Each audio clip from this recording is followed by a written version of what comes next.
it's Kendell Lenice, and welcome to Reviews and News. I'm so excited to speak to you all today. I'm not going to do a whole lot of talking in the beginning, but I will be reviewing the new season of Real Housewives of Potomac.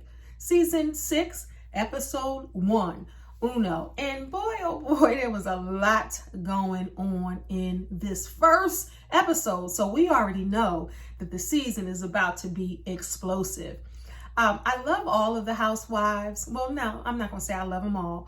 I used to watch Beverly Hills back in the day when that first came out, but Real Housewives of Atlanta, I definitely watch. I watch with my daughters, but I must say that this is my favorite of the franchise. Why? Because I'm in this area. I am in the Maryland area, and all the places they go and all the things that they do, I'm familiar with. I'm not saying that I'm hobnobbing with the Potomac housewives, but we have found ourselves in the same places, and I love to write down where they've been so I can go and see them too. We've driven around Potomac and a lot of places that they go. And one place in particular that I'll talk about on this episode that they've gone that is my favorite place. So I think that's why it's my favorite, because I'm familiar with where they're going. Up and down 95, 295, the DMV area, Maryland area, Baltimore area, Hanover where Robin lives.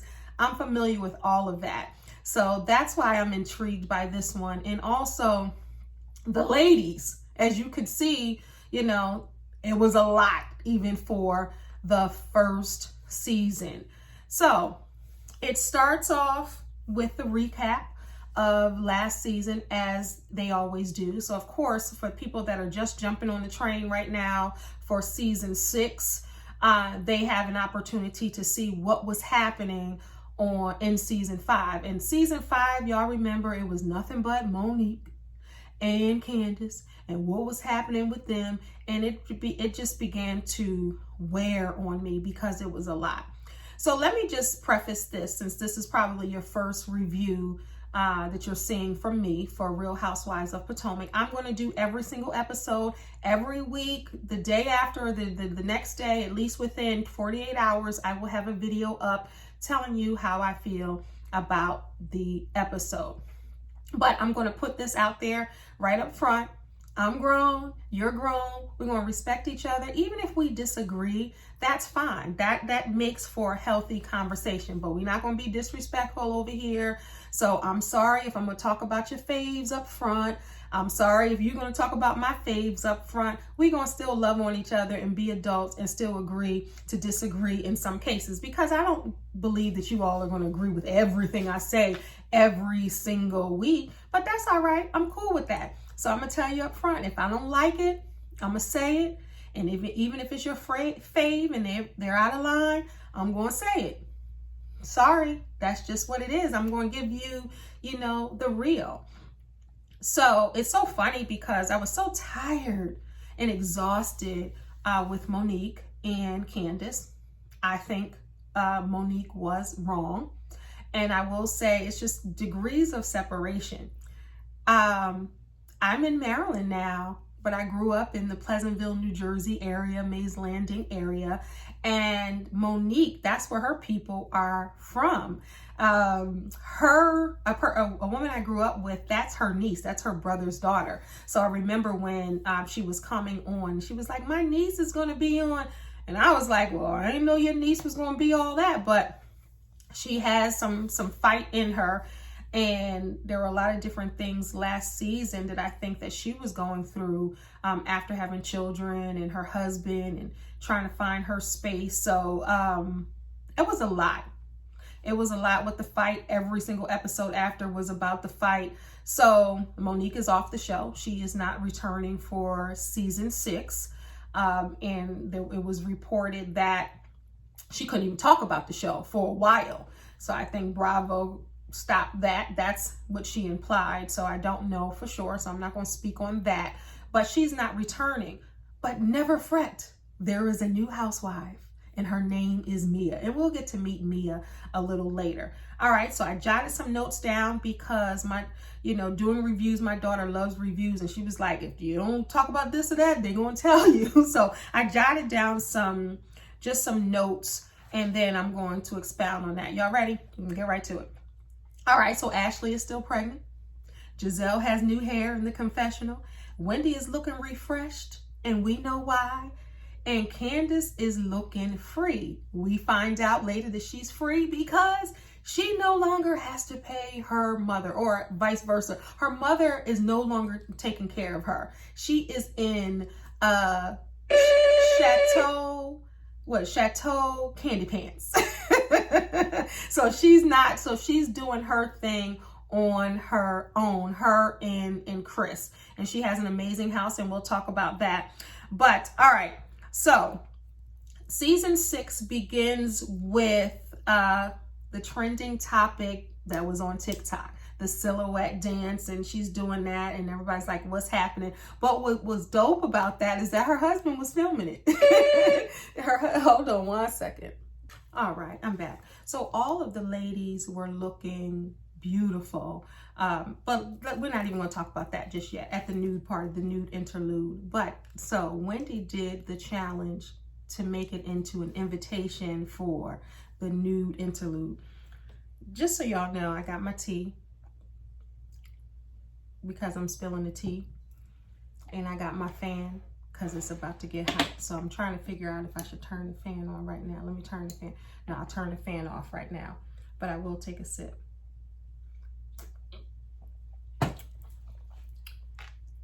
All right, so it was a cute idea with her doing the trending topic dance, the nude interlude, and she had to invite them to this nude and everybody wear nude. That was a cute idea.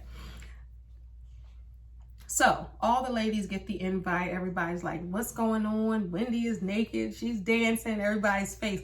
That's the funny part, when the camera people show their faces and them getting that and the women's responses, because it's so shady and funny at the same time. But again, the best part was her husband filming it. She's like, I look like an auntie. I look like a rich auntie. I said, okay. But then they open up and they go to Giselle's home, and she's in the west wing of her home. And y'all always dog Giselle's home and her taste. But Giselle's west wing, which seemed like her she shed, it was cute. I liked it. I'm not sure if you liked it, but I liked it. And her daughter was asking, which is familiar, what's for lunch? You got to figure it out yourself. And then they move on to Karen's house, and she's talking about the wedding dress with Ray. And then they go to the Dixon estate that's being built. I wonder where that is, because right now they're in Hanover, Maryland, which I know where that is. I wonder where they're getting that. I think that was more. I think it said what? I forgot how much it was. It was over $500,000, their home. And I was like, okay, they're getting their house built. Maybe they should get married first. What y'all think? You think they get married first, or get that house built? I mean, they still together, so they might as well get the house built, because we're not sure when this wedding is happening. Ashley, okay, wait. Then they go to Candace's house, and she got Chateau Candy Pants, as Giselle calls her. So cute. But 6 bedrooms, 6 baths. The house is beautiful. I said, okay, Robin and Candace are moving up. And then they go to Ashley's house, and Ashley is pregnant with Michael number 2. And then, all right, so let's go back to Candace's house. So Giselle is the first guest. She comes into Candace's house. It's beautiful. And, you know, Giselle is doing Giselle, throwing shades like it's about time that she has her own house at 48. I'm like, y'all know she is not 48, but that was the shade. But I love that Giselle recognizes her shade and says, okay, I'm a mess. I'm doing too much type thing, as long as she knows it. But I wonder how they feel when they watch it. Like, okay, you came to my house, but then now you're talking about me. That's like a weird feeling to me, because I don't know if I could continue on with that after I hear what you say in the confessional and then with girls, unless it's a conversation like, look, I'm gonna be messy. This is my role. This is your role, just like an actress. And because people say that know Giselle, that says she's really, really nice, and she's not like that. But I think once you get that role or position, then you play it to the hilt, and then sometimes it backfires. That's just what I think. But Giselle is in the first visitor in Candace's house. She gives her a tour. The house is beautiful. The high ceilings, the open floor plan, the big old couch, the nice kitchen. I mean, it's nice. But then they go to a room where she has Dorothy's room, and she has a life-size picture of her mom in there, saying that's going to be her place. That was kind of weird, but it's cute that they're, you know, still close. And she got a place to stay in Candace's house. Now, you know, Dorothy, she might say that she's paying for that too, but we'll never know. But that's not our business. That's their business. I got a chance to see her mom and her at Howard University at their homecoming last year. We ran into them. It was so packed and crowded. That's what I'm talking about. In this area, I end up seeing them or going to the events or going to the places that they go. So I guess that's why I like this one a little more. If I was in Atlanta, then maybe I would like that one more. But although I like the women over there, a lot of them. All right, so Giselle and Candace sit down and talk about my former pastor. Yep, Jamal Bryant. I used to go to his church, Empowerment Temple in Baltimore, Maryland. So I'm familiar with the pastor. I was here with all of the rumors and all of the cheating, pumpkin eating. Remember Giselle said that in the first season? I was here, and I know somebody who used to mess with him. I do know her very well, who used to mess with him. I'm not sure which lady broke up their marriage, but I do know that some things were going down. And of course, he owned up to that and took responsibility for that, as well as had that conversation with her. And of course, that's their business and what's going on. But they begin to talk about the relationship, and she's saying it's just not working with Jamal because of COVID, and he's everywhere, and she's not safe because of COVID, and he's here and there and everywhere, and she kind of wants to keep it safe. So wait a minute. And Candace is like, but wait a minute, now after everything that you guys have dealt with and been through, now all of a sudden you're gonna let a pandemic break you up? I call BS. Pretty much that's what she was saying. And of course, we don't know what's happening, and that could be part of the problem.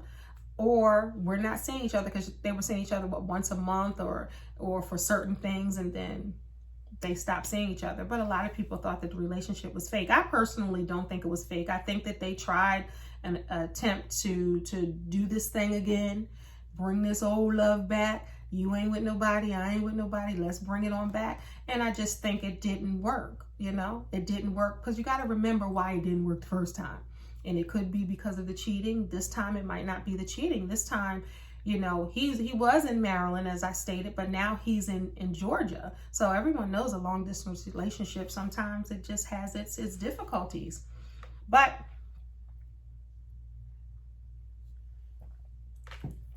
we don't know. We don't know the real reason. They only know. But I don't think it was fake, like Karen tried to play her. I don't think it was fake. I just don't. Do you? Maybe you do. All right. So of course, where do I want to talk? Oh, so then they go to Robin and Juan, and they're going into this smoothie place. This is one of my favorite smoothie places, y'all. The place is Sunset Raw. And Juan ordered the same thing I ordered. I was like, yes, Juan. But I don't go to that location. I go to another location in Maryland, and that's Black owned. It's owned by one of the Ravens, a former Raven football player. I'm sure that one is too. It's the same restaurant getting the same thing. He got that OB bowl. That's what I get. And Robin and Juan have a conversation about work and what she's doing. And I get where Robin is coming from, because it's almost a form of depression. She's like, I can't get out of bed. He's like, you don't get out of bed till 2 o'clock, and you don't do this or that. And they have this conversation, and I get it. When Robin explained it, I get it. But some people are just not going to get that. And Juan wasn't feeling it. He wasn't getting that. So he had the conversation, and I was laughing because if you notice in the scene where they're sitting down eating, he's eating his smoothie bowl and she's drinking her smoothie, they probably had to take more than once or twice, because 1 minute the bowl is filled up, then they come back, the bowl is empty, Robin's doing, I'm like, okay, so we know it's filmed. Like, could you say that again? Can you run that back? Clearly it's that way. You know, they always talk about that reality TV is not reality. And that I saw, because they were going back and forth with that empty bowl, because I like that bowl. So I was like, oh, I actually had one yesterday from the same place. All right. So the moment that everybody's been waiting for, they went to Wendy's house. Now, this is so funny to me because we know where Wendy lives, not the house, not the address. We can't go knock on the door, but the area that she lives in. And she talks about it. She lives in Finksburg. Now that's in Carroll County in Maryland. So the housewives, when they came, was like, okay, where does she live? You know, Giselle with her shade said, I know she's Nigerian, but I didn't know she lived in Nigeria. I was like, but in same fashion, Giselle was there early, on time. She's always the first one there. She's very tardy. She's not tardy for the party. She is tardy. She's never tardy. She's always present and on point the time that she's supposed to be there. But when she came, but if you guys don't know, so Potomac, depending on where you live in Potomac, it could have been a 90 to 120 minute drive, depending on where they live in the Potomac area. The only one that it's semi close to is Robin, because if she's still in Hanover, Maryland, that might be maybe 40 minutes, 45 minutes. That's the only reason Robin got there on time, the second one there, because y'all know she has a history of being late always, but she was the second one there. So of course her and Giselle are there, answer the door. But it was so funny when Robin walked in. I said, Robin was like, where your nude at? Like the guy that answered the door, like, okay, I thought this was a nude interlude party. Where's your nude?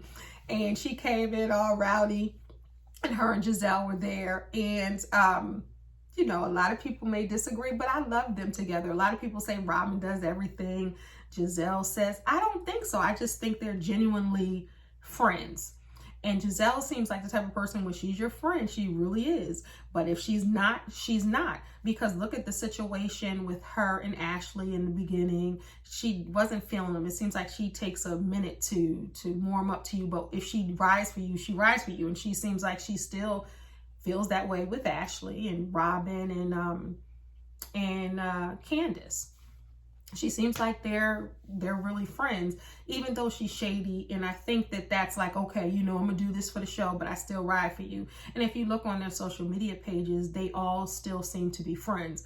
But we know who's not her friend this season. Wendy. We've seen what was happening. I don't know what's gonna happen, but Wendy is not feeling Giselle anymore. In season 5, she was feeling her. She loved her. They were sorors. She was good with her.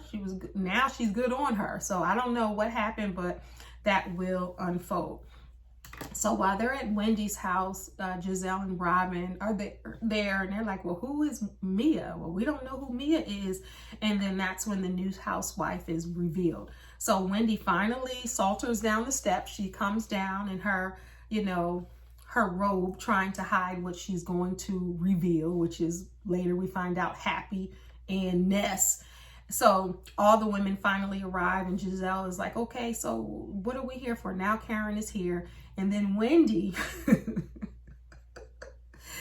the camera people, is so funny because Wendy begins to go on with this speech about her not putting herself first, and she doesn't have enough time for her, and she puts everyone else first. And y'all know she's a speaker, y'all know she's a professor, y'all know she's a news, now she wants to be, you know, a journalist.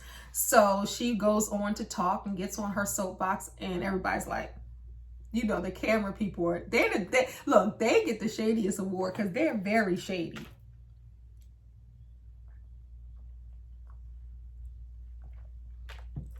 Okay, they are very shady. But then they show, and Wendy was live tweeting, was like, I know I'm long-winded. So she finally reveals Happy and Ness, right? And they're like, and everybody's looking, she's looking good, she's looking snatched and refreshed. And they're saying, well, what else did you get? So on Twitter, she says she's gotten a BBL, and she said she said it on the show as well, Brazilian butt lift, but they don't show that part. So they were putting it together messy because she says she revealed it on there. So they just left it a mystery on that episode, and didn't really say what else she got done. But then they showed pictures of her booty. And Ashley's like, yeah, I know she got that butt done. So she got a whole overhaul or snatch. But a lot of people were doing that during COVID, getting themselves together because they had to stay in the house and they had to heal. People were getting noses and Brazilian butt lifts and boobs and everything because they were in the house recovering. So it was a prime time for them to get it. So apparently her husband loves it because he was feeling it. He was taking the picture. He was okay with her revealing it. He probably likes it, but most importantly, she likes it, obviously, because she did it. They did a good job. She looked more refreshed. I didn't think she looked bad in the first season that she was on last season, but a lot of people were like, she looked haggard, she looked dated, she looked old, her clothes were bad. Oh, speaking of clothes, let me back up. Y'all keep coming for Giselle, but she came in that party looking good. Her hair was good. Her clothes were good. She came in there looking amazing. So maybe she's listening to what everyone's saying. Maybe she got her a new stylist, or maybe some people were like, well, she looks better without matching. As long as it's just monochromatic, just the same colors all the way through, she can work it. But she looked good. All the ladies look good, actually. So they go on to talk about why they're there, and the ladies ask questions. And then Mia, of course, she's the new person everyone wants to know, Mia.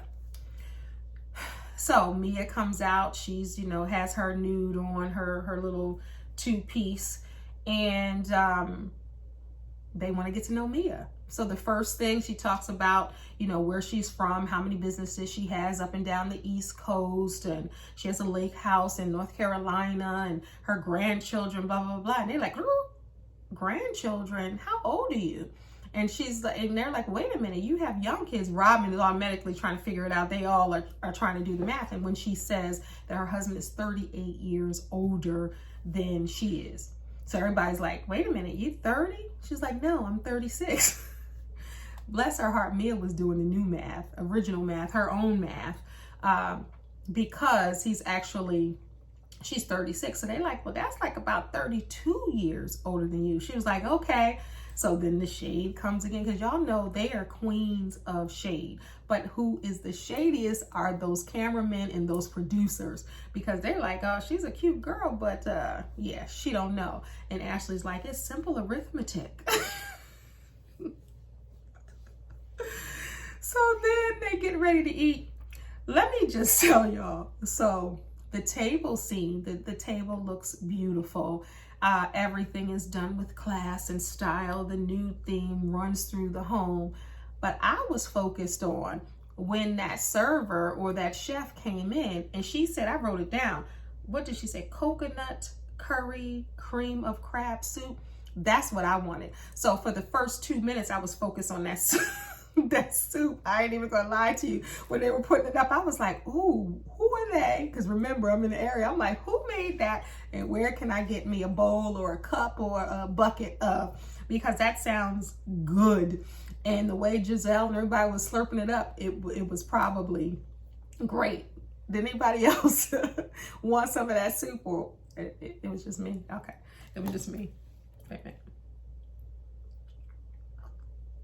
Now y'all gonna be surprised if I come back on one of these episodes eating that soup. Then y'all gonna be surprised. But I'm gonna find that soup. If you know who they were, let me know. Put it in the comments. But then they started talking about Mia and talking about getting work done. And Wendy was like, if I got more work done, I would tell you. And then Mia was like, I don't have a problem. I got this done, that done, this done, that. Pretty much she got everything done. I love the fact that she was transparent and honest, took the bullets out the gun. Like, you can't find out nothing because I'm going to tell you everything. So already I was like, okay, you know, she's cool. She's open. She's not one of those housewives that, because the worst thing is when you're revealing things about you and you have a whole bunch of women and you're saying all of these vulnerable things and they're looking like I've never been through anything. I've never experienced that. I don't know what you're talking about. But she was like, no, this is it. And everybody was like, okay. So already that's a likable type of person because she didn't have anything to hide. And no one can say, I think she got this done or that done. She's going to tell you. And it seems like that she's going to keep getting work done, and that's her business. But overall, all right. You know what I got to talk about now, as before I conclude, is the banger, the craziness of the whole episode. Everybody was waiting for Karen and Giselle, the knockout, drag out argument, conversation, blow up, boxing event. These two have been friends for many, many years, and then they've turned into frenemies. And as Giselle was saying and Karen was saying, I don't think there's any coming back from some of the things that they've said, especially on that reunion. In my opinion, Karen went too far in that reunion to the point where it was cringe-worthy. And I get it. The people that know you the most can hurt you the most because they know your intimate secrets and things about you. Well, Giselle saying, okay, I'm gonna start telling secrets, because she was still hurt by that. Even though she kept her composure in the last reunion, she was still hurt by that. And I could tell anybody, I mean, even if certain things don't affect you. Remember, Jamal was like, you don't show your feelings or emotions or nothing affects you. He told Giselle that one time in the car as they were riding to the airport. I get it. She's not emotional and she's unaffected, but that had to bother her. And she didn't really show it until this episode. Like, all the stuff that she said about me, I'm gonna start dropping her dirty little secrets little by little by little by little. I'm not for that. Once you know something, you can kind of hold it to the grave if you really know something like that about them. But all of that was off limits for them. So Giselle starts talking about Karen and her being broke and the problems that she has with Ray and all of these things. And Karen starts talking about the box is hot. I was like, I thought I was the only one that says a hot box, but the box is hot, and she was this in Hampton, and you know, she's talking about, Giselle starts talking about the ding dong, and Ray's not working and Jamal's is working, but it ain't working on her. And then Karen, and then they're back and forth. So everybody's still eating the soup and still watching as they go blow to blow. And I think that can get very dangerous because you don't know what's about to happen or come out. But I don't see their friendship happening again after this because they've gone too low. People are like, okay, Giselle won. No, Karen won because Giselle shouldn't have said, well, at least it works. They said she messed up when she said that. But Giselle, did you notice that Karen seemed almost afraid? And she was like, Giselle, don't, because she knows Giselle knows so much about her that she can spill